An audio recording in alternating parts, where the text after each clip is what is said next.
If you've watched our previous episodes, you already know my favorite garden vegetable happens to be the mighty sweet potato. And not because it's my favorite taste or anything, but as far as a superfood that is completely nutritious and lasts a long time and grows in any soil, there's hardly anything that can be beat. So, if you'll stay with us for the next couple minutes, not only will I link to our other sweet potato videos so you can see just why I love it so much, but also I want to show you how we make sweet potato slips that are super easy to plant in your garden from just last year's leftovers. Stay with us.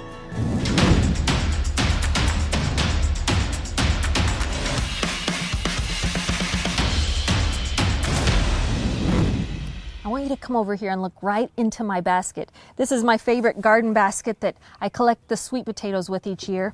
And last year I had a bumper crop, but the year before I also had a bumper crop.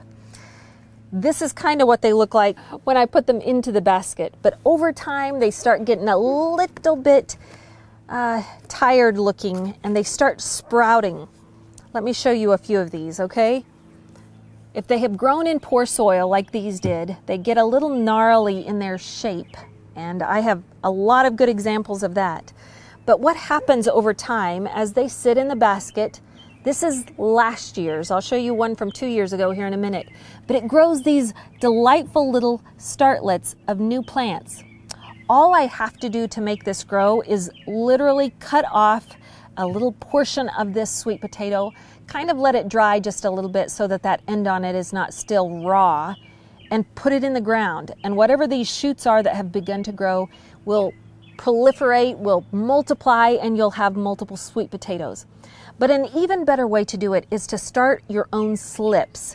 And as they sit in the basket, they grow more and more of these wonderful little starts to plants. This one has 4 on it. 1, 2, 3, 4.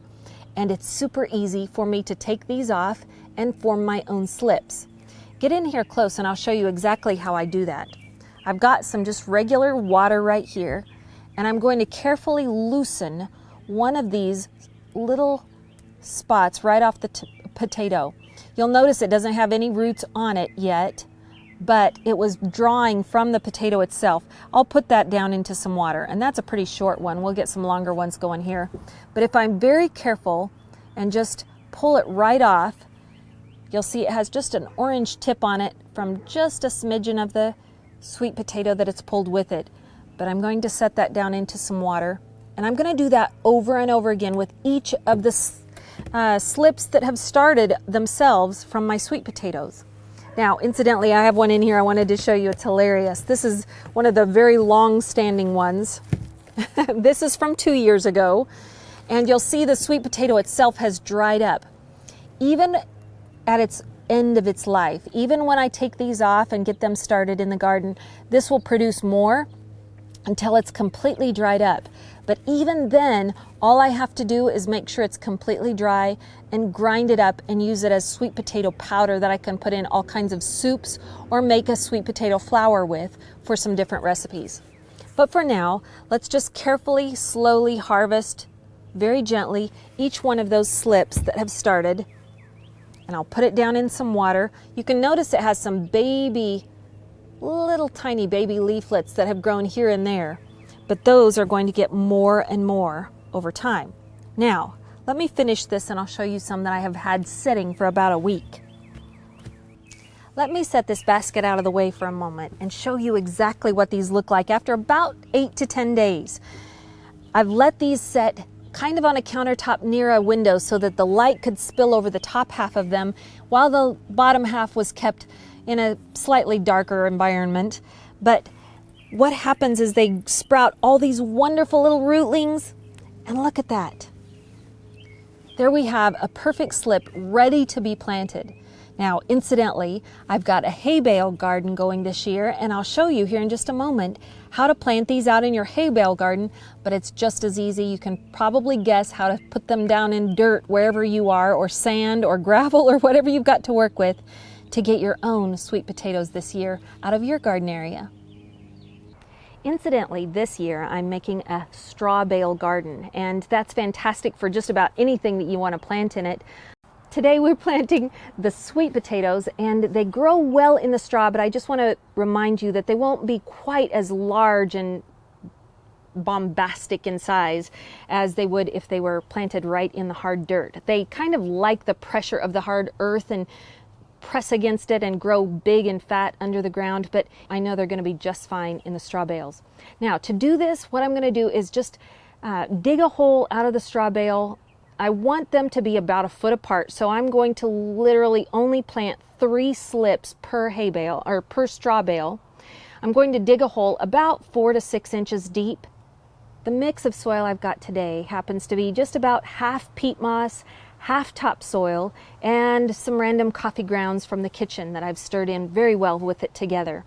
I put only about a cupful down in the bottom of that hole and kind of press some into the sides of the hole, and then I nestle down 1 slip gently down into it, but kind of press that soil in around it. So fill up the hole the rest of the way, press the soil in so it has just a little bit of pressure against it, but I don't want it tight in with the actual straw bale itself. Oh, come 60 or 90 days from now, we're going to have some fantastic sweet potatoes to show you. The thing about sweet potatoes is they love to climb and cover everything. So in a few weeks, you're going to see vines everywhere in this area covering these hay bales. And that's why I like to always put kind of a little trellis as much as possible near them, so at least they have something to climb over. I love that all of their leaves and stems are completely edible. So if they start getting out of hand, all I have to do is come out here and trim them back and eat them for supper. All right, I've got all of my sweet potato slips successfully tucked into the garden where they belong this year in my straw bale garden, and some even in the ground. I've even got some left over here that I'll probably share with the neighbors, because you'll find when you get them started, you have more than you even know what to do with. But if you haven't started some already, I hope you do. And just in case you have another all-time world's greatest vegetable that you recommend that all of us grow as a superfood in our gardens, let us know in the comments below, because we'd love to hear from you. This just happens to be my favorite.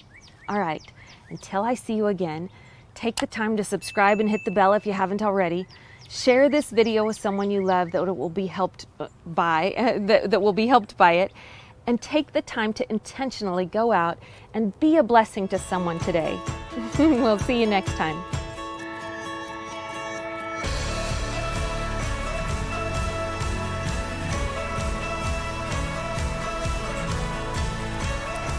Hey there, before you go, I want to share this quick word of scripture.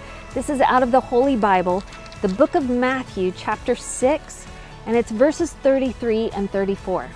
It says this: "But seek first the kingdom of God and His righteousness, and then all these things will be added to you. Therefore, don't be anxious about tomorrow, for tomorrow will be anxious for itself. Sufficient for the day is its own trouble." Now go spread the word.